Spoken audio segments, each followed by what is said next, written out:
5 noisy squatters are living rent-free in the ceiling cavity. What are the options about relocating? You'd be condemning them to death. It's not good news. Today, Trust Property Manager Jared has an extremely complicated situation to deal with.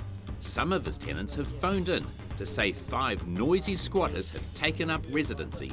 Squatters often present with a variety of behavioural issues and as such must be dealt with sensitively, and these ones don't speak any English.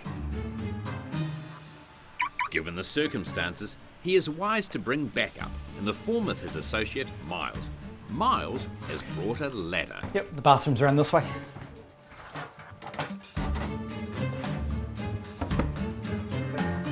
It's not your regular shit. Judy Morgan from Morgan Property Management is a shining light on the city's property scene. But today, a dark cloud has gathered over her premises. Today I'm going off to do a final inspection of this property. It transpires that it has come back meth positive. So Mel and I are popping around there today just to check out what we have to do to get it re-tenanted in a safe state. Mounting the stairs, Judy and Mel notice the tenant has turned the share veranda area into an outdoor entertainment area, including an outdoor TV and feature rock garden. Here we go.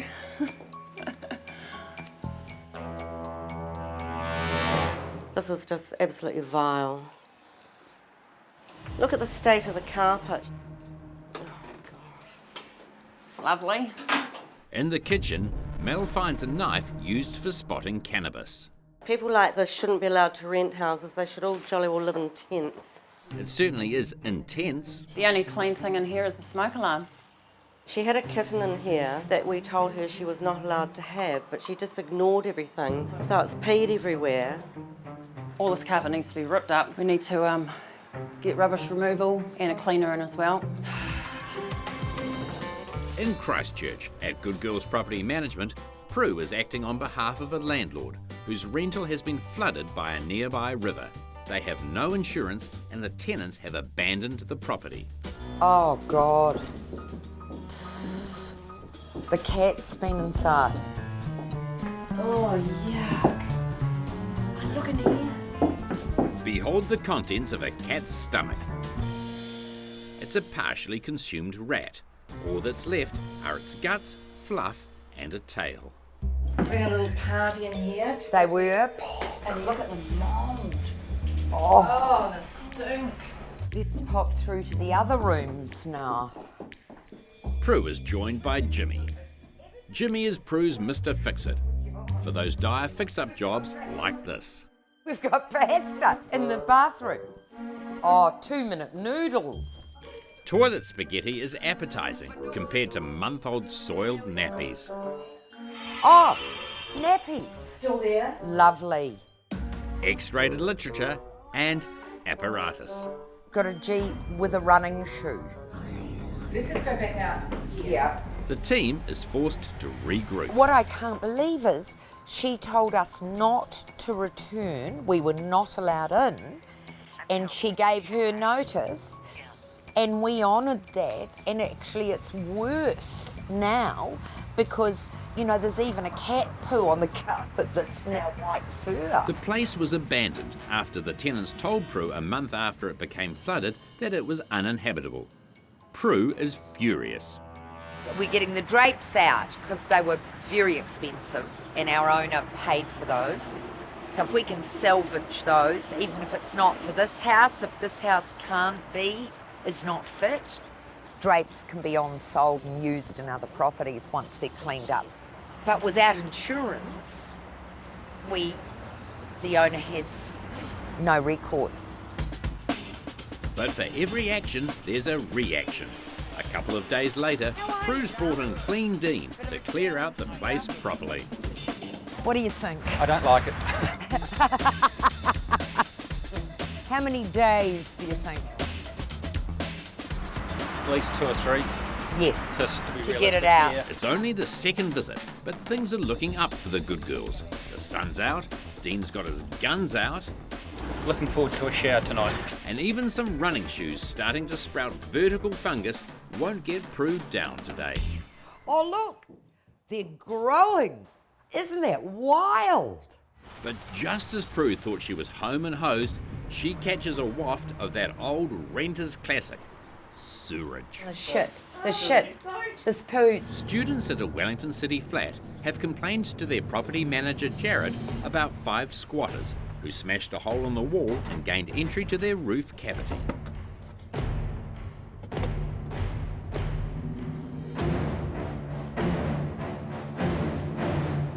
Jared and his associate Miles are about to come face to face with these uninvited delinquents. They're Kaka chicks. If you look down that way and look to your right, we'll go and find out what our options are. Miles goes downstairs to ring Doc. David from Doc's here. Department of Conservation Officer Dave is now in charge of the scene, and he's got bad news for the tenants downstairs. Potentially, you know, they're a week or so out, and potentially you could be looking at, you know, another month and a half, maybe a bit more. So somewhere between 6 and 8 weeks. 6 and 8 weeks. 6 to 8 weeks is a long time for the chicks to fledge and fly away. And that's where the trouble starts for Jared and his tenants. Problems could include chewed electrical wiring, noisy nocturnal activities, and enormous volumes of Kaka cack. I'll need to have a chat with the tenants because I think that might be getting a bit long for them to put up with them in the roof space. What are the options about relocating? Relocating, basically at this age, you'd be condemning them to death. They wouldn't survive. There's nowhere at this stage that's set up for chicks that young. That's not good news. Yeah, not fantastic news. These are uncharted waters for Jared. The tenants have a right to peace and quiet and could potentially ask for a reduction in rent, or even worse, ask to be placed elsewhere while the chicks fledge. The pick of options would be to limit their access into here. So the situation we've got sounds as though they're about 6 to 8 weeks away from being able to fly out themselves. There's one option that we could try and pen them in to an area over the kitchen. The students don't appear convinced with that idea, and for good reason. Luckily, Dock Field Officer Dave has another idea that should suit everyone concerned. The other possibility is building an outside roost for them. That sounds like a great plan. While the accommodation is being constructed, the team build a makeshift nest out of cardboard to contain the precious chicks and stop them walking all over the roof cavity. And just in time, by the sounds of it. The nest is placed next to the hole, so Mum and Dad can feed their babies at their leisure. Meanwhile, the tenants are warming up to the radical idea being proposed, right here, right now. I'm actually studying biology and environmental science up at the uni, and also think of doing a master's in conservation biology. So, you know, sort of seeing them up close, I guess, in your own flat, is something you don't really see every day too. All first-time babysitters reckon it's going to be easy, but if this nest box thing doesn't work, he might reconsider and do a law degree. In Whangarei, Judy Morgan and her assistant property manager Mel are at a unit near the central city, where a tenant has trashed the place after non-payment of rent. Oh, she's got a list on the back to do. Clean, but it's not there. While nothing on the to-do list has been done, They make me so cross. a lot on the don't-do list has. Oh my God, look at the toilet, would you? 1. Don't clean the toilet. It's black.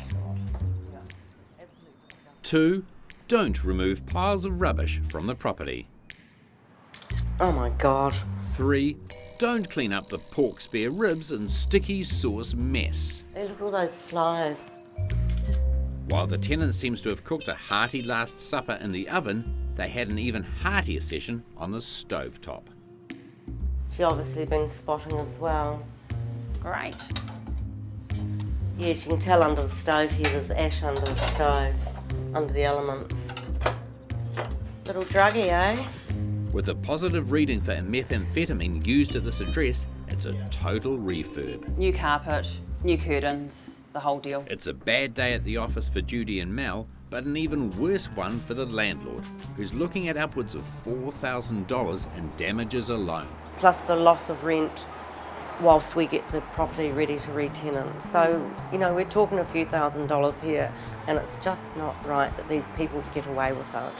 Since Judy and Mel's last visit, Whangarei's premium cleaner crews have gone through this place like a dose of gastro through a kindy. Excellent. Oh, it smells fresh, doesn't it? Yeah. A huge improvement what we came across in the first instance. Modest, yes. Clean, absolutely. The shower is showroom. The kitchen is as good as the day it was installed. Carpets, brand new. And just look at that toilet. And the vanity sorted out. The only fly in this ointment is the fact the landlord never had the place checked for meth contamination before purchase. So he can't prove the ex-tenant fouled the place. It's really imperative for landlords out there to do these tests before a tenant moves in, otherwise they're up for a huge amount of renovating, which and they have no legal recourse in court to obtain any of that from the tenants. Fortunately for all concerned, the meth reading inside the flat was low enough for the place to be re-tenanted without treatment or delay. A great result all round. So there we have it, that one's done and dusted now, Next. Thank goodness. In Wellington, Trust Property Manager Jared has a unique problem. 5 endangered kaka have taken up residence in the roof cavity of a flat tenanted by 3 students. Because the birds can't be moved, Jared's built a special nesting box for them, hoping the birds will move out of the house and into it. Tenants haven't made any further complaints. I would imagine it's because they know it's in hand and we're getting the birds moved out pretty quickly for them. 20 minutes later, Jared arrives at the flat, hoping to find kaka and not kaka carcasses. Mitchell's literally carrying the future of the kaka on his shoulders. What's the plan? We're going to mount it sideways? I think we'll mount it just up here under the light. I think that'll keep it well away from rats being able to get into it from the eaves. How's that looking from your side, Dave? And this is why property management is such a fulfilling career. There's no such thing as a typical day. Jared could be evicting a meth addict this afternoon. Instead, he is helping to save an iconic species from extinction. Fantastic. That's what you call a successful house move. Hopefully, that's the last Jared's tenants will hear from their noisy little friends. I think that's going to work really well. As far as the Kaka nest box, it's drainage, it's got nice bedding material in there, it's got a good size hole, it's rat and stoat proof, cat proof, it's got pretty much everything it needs going for it. Yeah, it's been a great result, not what we'd usually be doing, but it was nice that we could be involved and everyone was keen to do the right thing and save the Kaka chicks. In a very low-lying area of Christchurch, the region's #1 property manager, Prue, from Good Girls, is dealing with a large volume of raw sewage. It's horrendous. It stinks. In situations like this, there's only one man who can help, and he is #2's on Prue's speed dial. Welcome! He's Daz 0800 Mr. Pooh. No. Oh, that wouldn't have been easy. No. Not after winter. No. How are you? Oh, not bad, darling. Daz has already taken a look up Prue's pipe, and the news is not good. The PVC stops here, Yes. and then it turns into clay, so they've just joined into the clay. Right. The clay goes all the way down the drive. It's a Okay. metre deep, and Yes. it's totally stuffed. That's not the only pipe that needs looking at today. It looks like something's actually been ripped out of there. Yeah. You know what's been taken, don't you? That's where the gas thing was. It's gas hot water. You can do it though. We can fix it. You We're can gonna fix it. He said, hey. Solid or slurry, it's all the same to Daz and his assistant, Gold Coast native Matt. Not only is he a drain layer, he is a full-blown, proper hip-hop artist. Oh. Hey. What have you got to say about this then, darling? Well, who you gonna call when you got a blocked drain? 0800 Mr. Poo to you where they're the same day. No need to be ashamed about what's down the drain, cause the truth be told, we all poo the same way. Got my latex glove and my road pump, mate. Whack it down the gully track, get sprayed in the face. It's all good, mate. I can't complain, you see, someone's gotta do it, this is how I get paid. I'm blocking drains, these are glorious days. Darren Chittle, Mr. Poo, you remember the name.